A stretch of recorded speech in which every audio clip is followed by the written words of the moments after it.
Right, it's time to look at the papers now. Let's see what is across newspapers in the country today. And I have with me in the studio my regular Oladinde Ario, a public affairs analyst and broadcast journalist, Funke Treasure.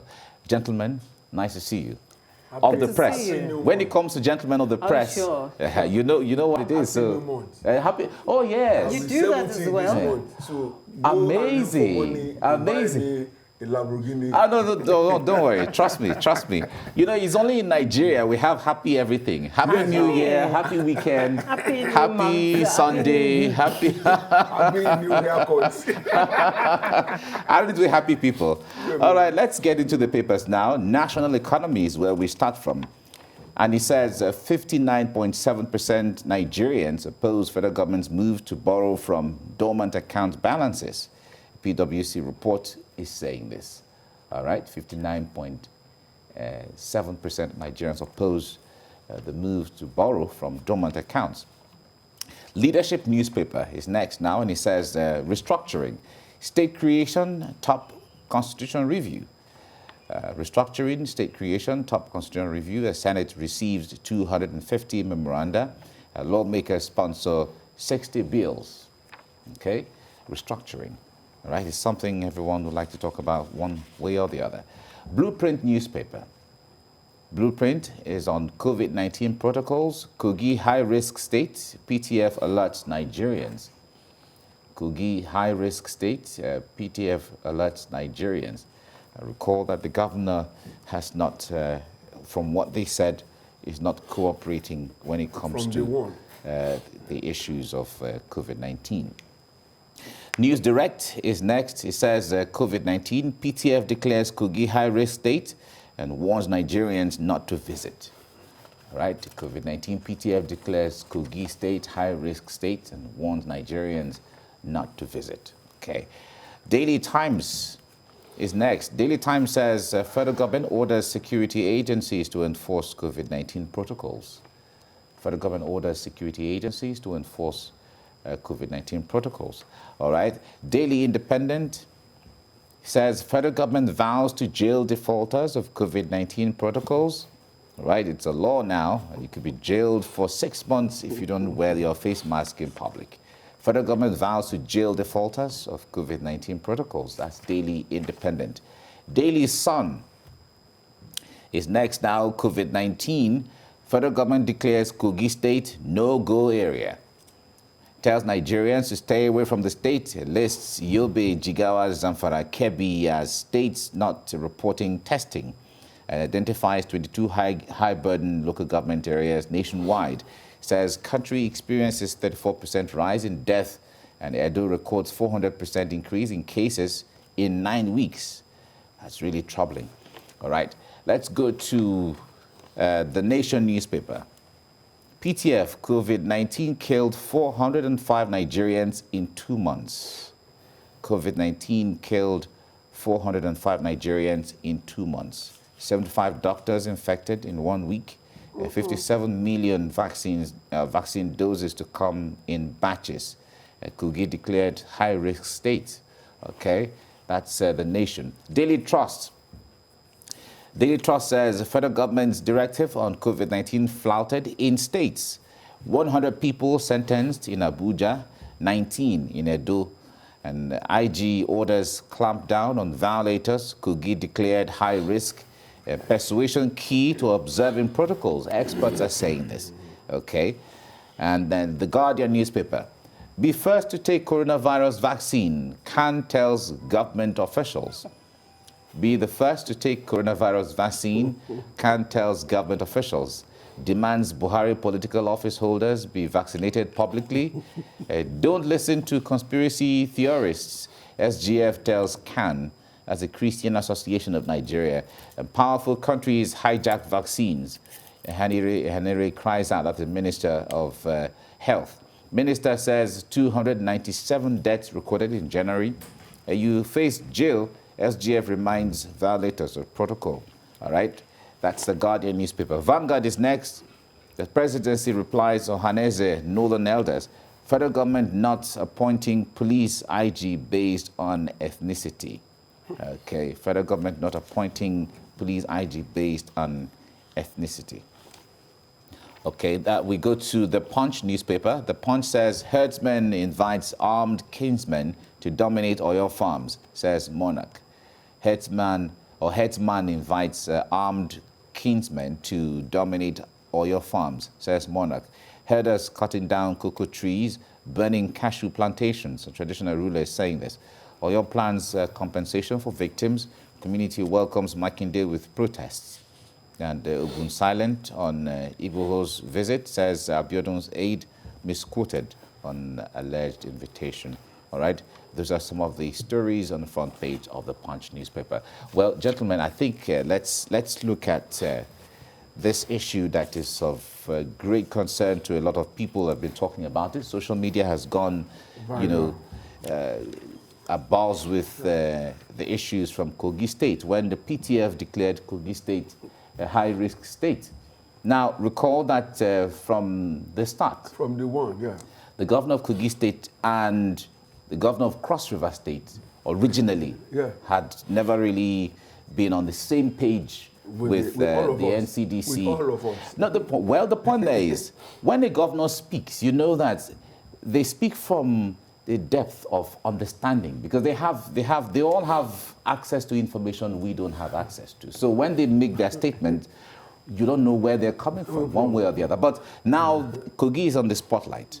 I'd like to start with you, Olade. What do you make of this seeming cross purposes where the federal government on one hand is saying something, the leadership in Kogi State is on another, in fact, maybe it's in another book, not to talk about the same page. Things are the way they are in Kogi because of what I'll call leadership irresponsibility. From day one, or let me say day zero, the governor of Kogi has always been on the other side, telling the world that Kogi had no infection. At a time, other sources were saying that they already recorded a few cases, including deaths. And then it continued like that before we had the lockdown last year, and of course the lockdown was released, and then this second wave now came. I don't know where the governor was or where he got his information from, because you said they speak from a depth. Which depth? Because if his depth is not in consonance with the reality facing the people, then it must have been speaking with the spirits, evil spirits. It's unfortunate that things have gotten to where they are now. So much so that they had to announce that people should not go to Kogi State. What if I live in Lagos and every weekend I go to see my family in Kogi? That means we won't be seeing for a while, or whatever. That's why I said this leadership responsibility. He never rose to the occasion. I remember there was one rickety-looking shed that they said they built as a solution center in Kogi that was blown up by a wind last year. When these things happen, you begin to query the process that throws up some characters into leadership position in Nigeria. And you want to ask yourself, how did we get here? I mean, it was a mistake and a bad one for that matter. I only hope now that they will do enough to stem the tide. Okay. Funke, the governor of Kogi State was quoted as saying that if you have COVID-19, the moment you step into Kogi State, that you become healed. You become okay. Hallelujah. I mean, who talks like that? Who, for crying out loud, in governance says that to his people? As he has said, it's bad leadership, is gross irresponsibility. Even if he doesn't believe it is in Nigeria, I'm sure he's watching international TV, he's seeing what's happening in South Africa, near us here in Africa. He's seeing what is happening in the UK and what Biden is doing as he took over in the US. I think yesterday there was a law, everyone should start wearing masks. And then we come to Nigeria, and I think the governor of Kogi State is notorious in many ways. And I'm disturbed that the PTDF left him for so long. PTF. And that the PTF rather left him for so long. And no, there must be a mechanism to rein him sort in. of sort of But he is the governor. and so Saying- his a citizens governor. should die one after. There's no testing. So what empirical or scientific facts does he have to show that COVID-19 has not occurred in Kogi State? He has to give us facts and figures. If he's not doing that, excuse me, governance is not by trial and error, just figment of your imagination or what you think in your church mind, as people say. You can't just think it and then you provide, you present it to people. You have to have evidence to show. So what we should be asking the Kogi State governor is, show us the evidence that COVID-19 has not occurred at all in Kogi State. And what Kogi State is doing differently. Show us. We will learn from him. All right. Kogi State is a transit point. When you go to Abuja or any of the northern states, anywhere in the north, you must pass through Kogi State. Okene and Lokoja are two stop points that people will always stop. Now, when you have movement of people across the length and breadth of Nigeria mingling at a particular point in a given state, and in the confluence and you are now telling us, confluence states, you are now telling us that, hey, you are COVID free. It bears common sense. Not only that, in the midst of all of these things, late last year was the conspiracy theory that is going to be our next president. And then I was asking myself, how well has this young man done in Kogi to warrant his ever imagining that Nigerians will open their eyes or close their eyes and go vote for him? Well, there's nothing wrong in anybody contesting. The Constitution grants the right to anybody. So long as you are a citizen. My people say in Onitsha, they say shoe gets eyes. Leave that one to Nigerians to decide if at all. The eye that will be with you to old age. Now from Not start give you problems. Anyway, I wonder what the long-term implication of this will be. Of this will be, because I mean, you don't have the point to there wonder. is, Kogi State and its indigents or citizens cannot be taken out in isolation, like he told us. Because they're not in isolation. Is a transit. Kogi is a transit state. Anywhere you're going to from the north to south, you must go through Kogi State. Let me tell you, the amount of money they make at those parks daily is humongous. People stop to eat, to drink, buy provisions, fish, lodge, including asymptomatic it's not like carriers. It's not like you can begin to think they will stop or they will not. They will stop. People will alight and embark. No, so it's going to be disastrous. For me, if something is not done very speedily to stem the tide. Otherwise, more people will get infected. Okay. And I don't think they have any serious on-ground preparation now to handle that. Well, that will lead to more deaths. I think this statement or this declaration by the PTF shouldn't be taken shouldn't just fall flat like that. It's the onus now falls on us as the media to then go to Kogi State and find out what exactly is going on. If the governor says there is no COVID-19 in Kogi State, we the media should go and find out. Go to the hospitals, go to communities and find out. Because if you have a state where there is no physical distancing, no social distancing, no mask wearing, nothing. No special measure. Nothing. And they're mingling with the rest of the nation. It gives cause for worry, especially when we have the new variants, which has been found in Nigeria. Already about 5 people, already 6 people have it. So how are we not sure? There are people walking around in Kogi State, moving into with Lagos the new variant and swelling the numbers in Lagos. How are we sure that Kogi citizens are not moving to Lagos and swelling the numbers here in Lagos? I mean, these are possibilities. Yeah, but absolutely but like you see the numbers in Edo State rise. Kogi and Edo State are just Edo is also a transit state. Exactly. I mean, Edo State is a transit state straight as well. from Ore to Benin, there are so many parks where people will normally park, get out of their vehicle to ease themselves, stretch their legs, eat, and then embark again and then move on. So I'm not surprised if those two states are facing a thing like this. You know, maybe you will say, oh, Ogun, well, it's away from the road, right? Ondo, away from the road. So then we need to... in case of Kogi and Edo, yes. No, they need so to then we need to find out. We need to find out whether in Kogi State they've been collecting funding also from the federal government. They were collecting because funding. I think there was some 1 billion naira funding at some point, and then did they get palliatives as well? Yesterday night on the news, I heard somebody say palliative. So did they get palliatives as well? Well, they're Nigerians. We need to know. We need to investigate this thing. They're Nigerians, so they have to. You know when they said if you are infected and you walk into Kogi, you get healed. Yes. I was going to say that every day we load the buses with people who are infected, take them to Kogi, let them just walk into Kogi. Let them go into pilgrimage. And then we take them back. Yes, we'll take them on pilgrimage it's to taking Kogi governance State. to a pedestrian level. Exactly. All right, let's leave that now and go to the story on the Leadership newspaper that says restructuring, state creation, top constitutional review. Senate receives 250 memoranda. Lawmakers sponsor 60 bills.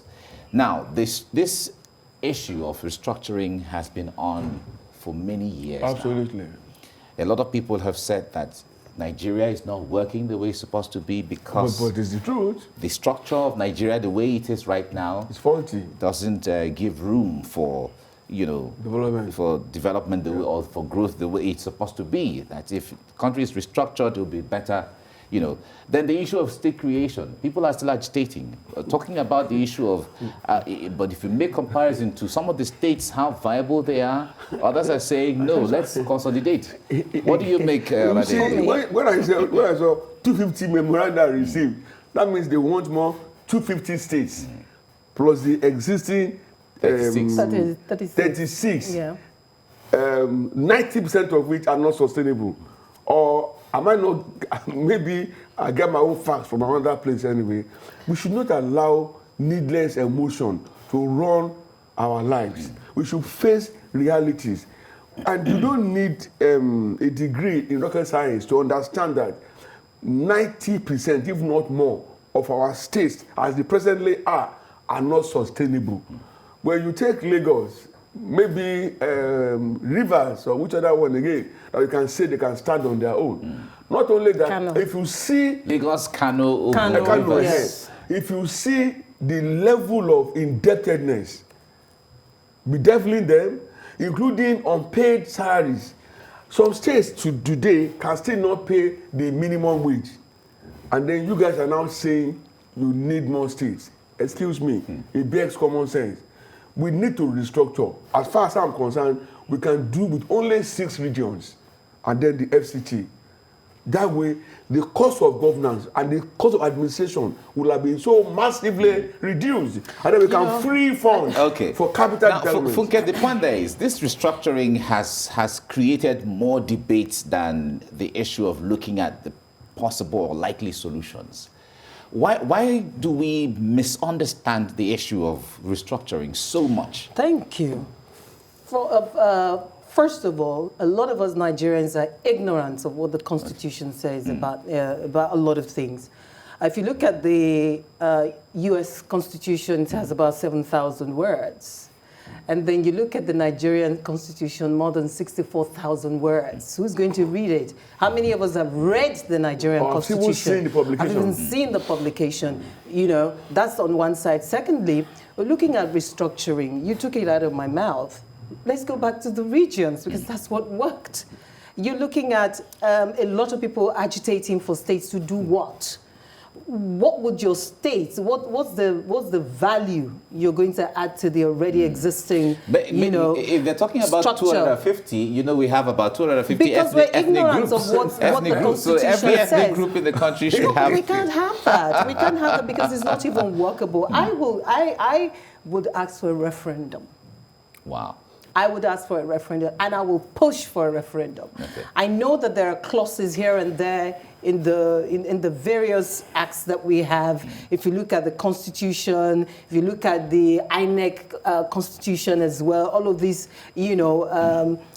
instruments, you see that there are clauses there. But whatever it is, I know there's a constitution review going on or being agitated for. What I would ask for is for Nigeria to have a referendum. A referendum on what? As to whether we should change our form of government and all of that? Let's look at the constitution. In looking at the constitution, we definitely come to restructuring. So let us speak. Let we, the people, speak. The 200 and something memoranda, based on what? What level of education do they have about what's going on in Nigeria? Okay, for instance, you want to have in Ogun State, is it that you want to have Ijebu State? Ijebu State. State. So far, the only place I know that is vibrant in Ogun State is Abeokuta, followed by Shagam. Djibouti has been like that as it is for years. I grew up there. So if you now want to have Ijebu State, you're going to combine Ijebu there and Ijebu. I don't understand. The two major towns. They had the two major towns. So you want to might come add effort to it, and then and all I of was that. writing a paper for a global magazine from 1999 to date. Okay, progress or what? That was the title. And I began to look at Nigeria in context. And I said, how well have we benefited from democracy? Now, because most houses, I'll use Lagos as an example, they use borehole. I mean, they dig borehole to get water. That has increased the cost of living for them. Yeah. Most communities organize private securities, either OPC or whatever. Again, they have to pay for it. Because we don't have power, which is a federal challenge anyway, there is hardly a home in Nigeria that you won't find at least one generator. There's a complex in Obutemeta that has about 400 shops. Each of these shops has a generator. Wow. Now, you can imagine the That would be an cacophony of orchestra. noise But it's the Orchestra. same and in then residential areas the as well. effluent of waste going on around. And I said, no, we're not getting it right. So if with a 36 state structure, things are the way they are, where on what platform are those people standing? And then they are seeing prosperity when we have 250 more states. You see, we cannot continue, thinking. It's a thinking, and it boils down to ignorance as well. So, and On selfishness. the other hand, Ignorance, greed, and selfishness. Yeah, on the other hand, another person will say it's democracy. So people will certainly voice democracy out. does not Let them make you voice out silly. whatever they have. Democracy is not being silly. There are some means to it. Okay. If you take sense away from democracy, what you have is anarchy. Are you now saying Ogun should go into 4 states, for instance? Remo State, Ijebu, Abeokuta, Egba State, and they come on. Well, whereas Ogun, as it is still very far from where it should be in terms of democracy dividends delivery to the people. I used to live in an estate that had about 320 apartments or houses. Each house had the borehole. Now, I had to tell my daughter that, look, the day I pass on, sell off this house and move on to somewhere else. It is why I was joking. And I said, this estate is an ecological disaster waiting to happen. How do you have 320 boreholes within a gated community? Yeah. I'm not being a prophet of doom, but it will happen. The logic of it. Yes, it will happen. All right, now, Funke, the point there is, a lot of people are saying that this presidential system of government we borrowed is so expensive to run, and it is becoming unsustainable. And they are talking about going back to the parliamentary system of government we ran in the First Republic, where there was those who were ministers were also, legislators, and then running of governance was This is cheap. about the system. See, Talk to I'm us glad about that people are now beginning to talk about it, because I've been talking about it for a while now. I look at the presidential system we borrowed from the United States. And I see that we just took what was convenient Yeah. and left the ones that will have done us a lot of good. For instance, the money part of it, the remuneration part of it for legislators and stuff, and the power that the vice president has, and the functions of the vice president. And look at how wonderfully the United States managed their crisis after the invasion of the Capitol. Yeah. You see the head of the Senate swinging into action. I wish we can do that here. Even though he was a different political party from the from the incoming government and all of that. Yeah. Still a presidential system that will never happen in Nigeria. That will never happen here. Yet it was their presidential system. Why did we jettison the parliamentary system in the first instance? Because I look at the UK and how they practice. I love the debates. When they debate about stuff. Why don't we debate like that? Why? We have our own style of debating. Yes, maybe. which is neither here nor there. Because I saw when people were moving for the president of the United States to be impeached, I see how different people were coming with papers. They speak to the issue, the arguments, and then they retreat. We have to a point. Yes. Michael Pence, his deputy, moved against him. Yeah, and that saved the system. Yeah, we have to round off here now, but we look forward to a greater Nigeria. We should have that debate on, yes. We should start debating Nigeria. Parliamentary, presidential, and the restructuring. Let me drop this. We've had crises across the board having to do with herdsmen, natives clash. There is no lawmaker, either from a state House of Assembly, House of Rep or Senate, that has made any statement. I wonder. We will talk about all of these as we get along. Thank you so much, Ladin Diario. I'm afraid time is not our friend right now. Do not be afraid. I've always told you I will pay for more time. I can afford Treasurer Durodola, thank you so much for coming. Thank you very much. Right, let's